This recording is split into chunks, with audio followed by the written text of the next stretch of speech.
तो मेरे बहुत ही प्रिय और बेहद सम्मानित साथियों, हृदय की असीम गहराइयों से अभिनंदन, बहुत बहुत हार्दिक स्वागत। साथियों, हम हमारे लगभग प्रत्येक कार्यक्रम में ये जरूर आपसे निवेदन करते हैं, ये संदेश आपको जरूर देते हैं कि कुंडली ठीक से मिलान करके विवाह संपन्न करें। लेकिन नहीं, केवल गुण मिलान को ही आपने कुंडली मिलान मान लिया है, और जब विवाह के बाद में कोई समस्या आती है, कोई परेशानी आती है, तलाक की नौबत आती है, तब फिर आप अपनी कुंडलियां लिए इधर उधर भटकते रहते हैं। गुण मिलान कुंडली मिलान का एक हिस्सा है, बहुत छोटा सा। जब तक आप सारे ग्रहों का मिलान नहीं कर लेते, जब तक आप सारे भावों का मिलान नहीं कर लेते, जब तक आप नक्षत्रों का मिलान नहीं कर लेते, और जब तक सबसे खास आने वाली जो महादशाएं हैं उनका मिलान नहीं कर लेते, तब तक वो कुंडली मिलान हम उसको नहीं कह सकते।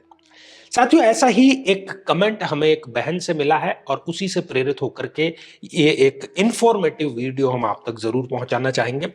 इनका नाम हमने गुप्त रखा है। ये लिखते हैं कि गुरुजी, मैं मांगलिक हूं, मेरे पति नॉन मंगली है, पति पराई औरत से संबंध रखते हैं, क्या करूं? एक्स्ट्रा मैरिटल अफेयर ये परेशानी का इनके सबब बना हुआ है।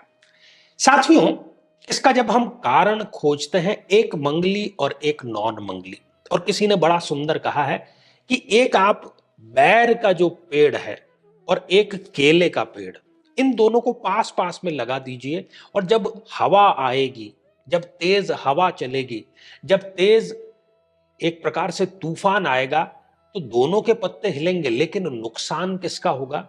नुकसान होगा उस वृक्ष का जो कि नाजुक है, और वो होता है केले का पेड़। तो साथियों, मंगली और नॉन मंगली में विवाह केवल एक स्थिति में हो सकता है, यदि जो नॉन मंगली है उसकी कुंडली से इस कुंडली का जो कि मंगली है, मंगली दोष का कैंसिलेशन हो रहा हो तो। अन्यथा हम यहां पर विवाह का कभी भी आपको आज्ञा नहीं देते हैं। साथियों, जब भी किसी जातक या जातिका की जन्म पत्रिका में लग्न भाव में मंगल हो, या इस चतुर्थ भाव में मंगल हो, या इस सप्तम भाव में मंगल हो, या फिर इस अष्टम भाव में मंगल हो, या फिर इस द्वादश भाव में मंगल हो, और मंगल की डिग्रियां अच्छी खासी हो, तो हम इसको कहते हैं कि ये एक मंगली जातक या मंगली जातिका है। अब ये अगर किसी ऐसे जीवन साथी को अपने चुनता है जो कि नॉन मंगलिक है, जिसका कि मंगल कहीं और है, तो फिर इस तरह की परेशानी आती है। कारण यह है कि ज्योतिष शास्त्र में ये जो सप्तम भाव है, ये सप्तम भाव इसलिए है क्योंकि यहां से गिनती प्रारंभ होती है, तो 1 2 3 4 5 6 और 7, तो ये सप्तम भाव, इससे हम विवाह का सुख देखते हैं, इससे हम दाम्पत्य सुख देखते हैं, इससे ये देखते हैं कि दाम्पत्य झंझटपूर्ण रहेगा या शांतिपूर्ण रहेगा। और मंगल देव यहां लग्न में यदि बैठे हैं तो अपनी सप्तम पूर्ण दृष्टि से वो इस भाव को देख रहे हैं।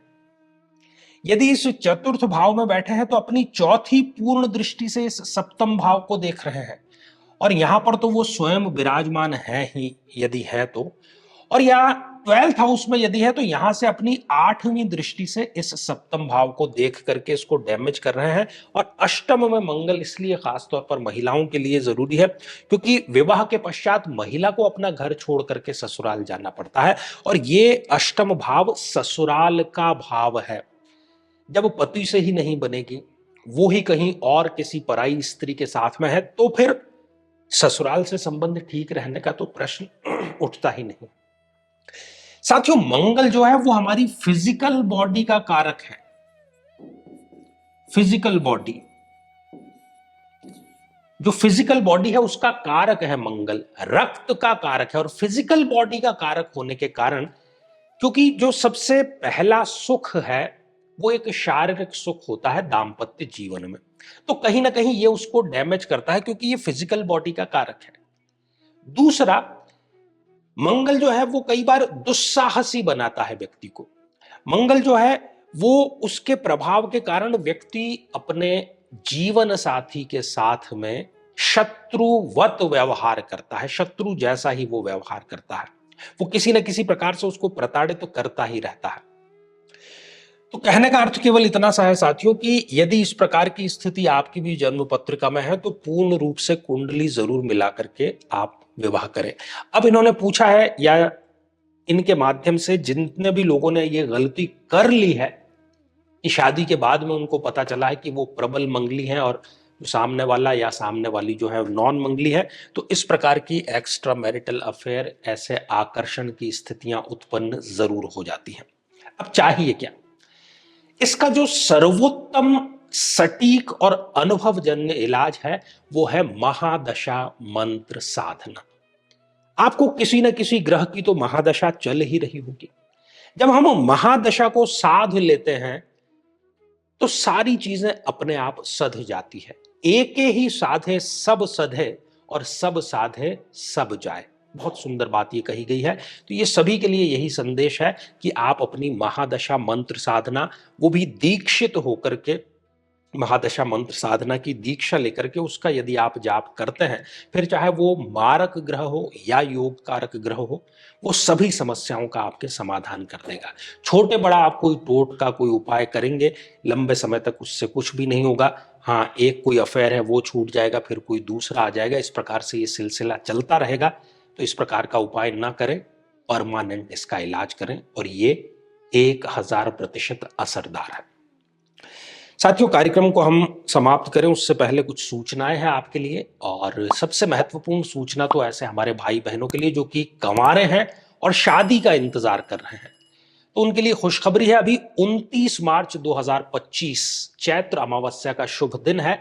तो शीघ्र विवाह के निमित्त हम विद्वान पंडित हमारे ही सानिध्य में ये अनुष्ठान का आयोजन हो रहा है। बड़ा सुंदर ये दिवस है और बड़ा सुंदर इसका योग बन रहा है। तो आप इसमें सम्मिलित होने के लिए जो नंबर दिए जा रहे हैं उस पर संपर्क जरूर करें, रजिस्ट्रेशन कराएं और अपने विवाह की तैयारियां प्रारंभ जरूर करें।